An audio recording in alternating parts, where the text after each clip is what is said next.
let's get to the top story of the day. The Nuggets handled the Heat 109-94, up 2-1. It was competitive in the first half, and then it was over after that. You had Joker doing what he needed to do. Still waiting for Jimmy Butler to have that Jimmy Butler type of game. He had a lot of points. He didn't play well last night. And Jamal Murray was wonderful. He got a triple-double as well. In case you're wondering, early odds for Game 4.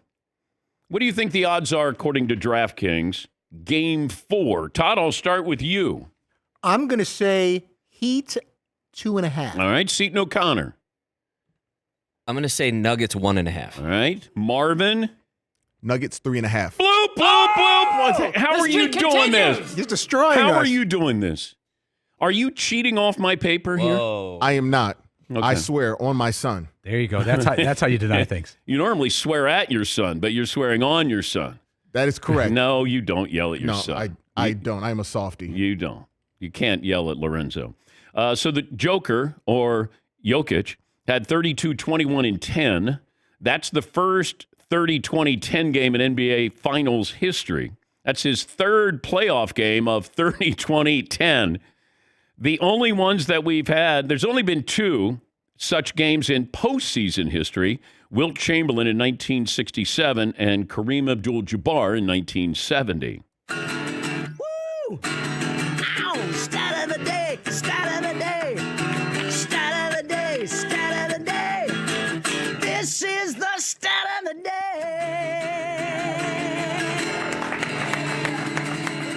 I have to laugh when I read off these stats. I always think of Kendrick Perkins of the Mothership, former player, and he accused the Joker of padding his stats. And I go, okay. I mean, it's a stupid comment because I'm going to tell you a stat, you may not be aware of this, that will probably diffuse what Kendrick Perkins is saying. Not that I need to do that, but this will make it sound even more ludicrous. There are 50 players during the regular season who attempted more shots than the Joker did per game. 50.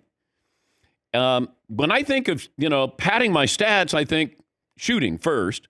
Now you're going to say, well, he's not shooting so he can get more assists. Okay. Maybe. Rebounds? Okay. Is he padding his stats by rebounding? Hey, he's finding the open man. Oh, he's padding his stats. No, if you're gunning, then you're padding your stats. Joker is economical. He's as economical as any player who's ever played this game. And I know that it's not exciting. It feels like we could play that kind of basketball. It's like, you just kind of rumble, fumble, bumble, and you throw something up and it goes in. Well, it keeps going in. And he keeps finding the open man, and he keeps rebounding. That's not, padding your stats. Russell Westbrook padded his stats when he averaged a triple-double.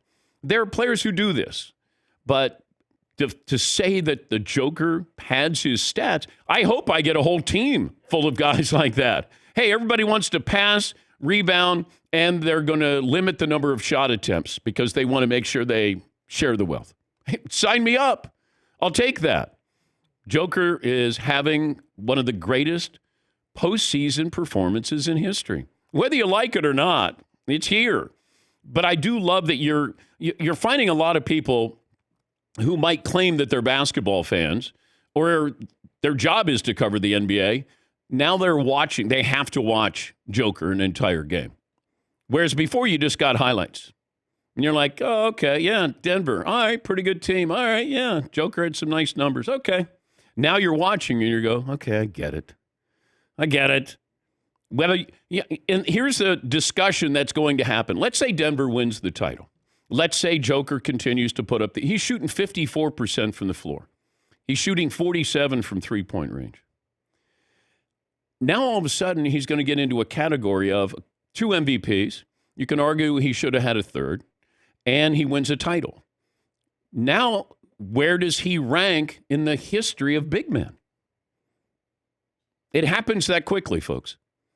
Joker will now be mentioned, whether it's fair or not, Hakeem Olajuwon, Shaquille O'Neal, Patrick Ewing, David Robinson, but he's got a ring. Patrick doesn't. David does. Shaq certainly does. Hakeem does, a couple of them. But he's kind of knocked down the door, as you would expect a guy who's built like that. And he's just here. Like, I'm here, deal with me.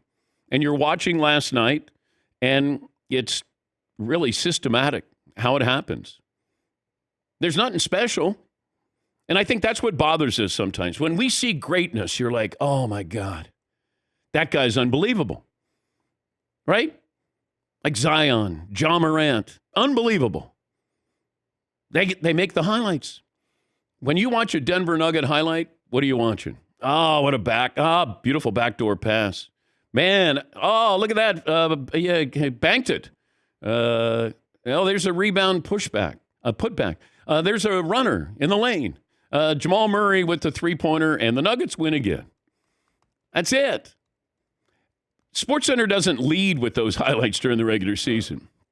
They would be like in the second block of highlights. It'd be like first 15 minutes, here's our highlights, the big games, couple other stories, and then coming up, and then you would eventually get to the Nuggets highlights. That's how it works. You want excitement, and Denver is not exciting. But they're a great team. But don't overreact to last night like we did after game one. I expect Miami to come back.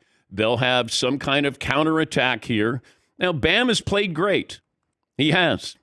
His team let him down last night. But Bam has got to continue to attack Joker. And you just hope that a couple of these role players who've had great games, step up again. But, the Joker's not your average superstar. And he doesn't aspire to be a superstar. Can you think of somebody who came out of nowhere in the NBA who's been bigger, maybe sooner, than Joker? Because when he first got here, I think he was 41st draft pick in his draft. But you had people say, well, Kawhi, he's a mid-first round pick.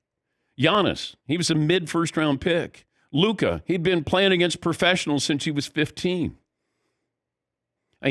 I guess I could go back to Dennis Rodman, who was playing at a directional school in Oklahoma, came out of nowhere, got to the Pistons, was a wonderful defensive player, then became Dennis Rodman after that. But not many players come out of nowhere, truly nowhere. And he wasn't skilled when he got here. There was no buzz about him when he got here. It's not like, hey, that guy's going to develop.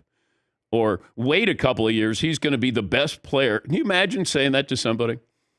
That guy's going to be the best player in the NBA. I mean, Steph Curry, we saw at Davidson. We didn't know if he was going to be able to be as transformative as he's been and really change the game. I mean, Joker's not changing the game where you go, every big man's going to now play like him, because you can't. He has a feel for the game. He understands angles. He's very, very smart.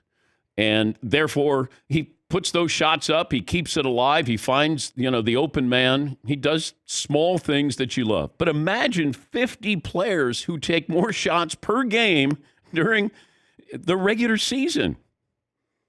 That doesn't happen for a guy who's an MVP. That doesn't happen to a guy who scores 30 a game. Imagine if he just said, I'm going to score. That's it. All I'm going to do is score. He'd get you 40. He would.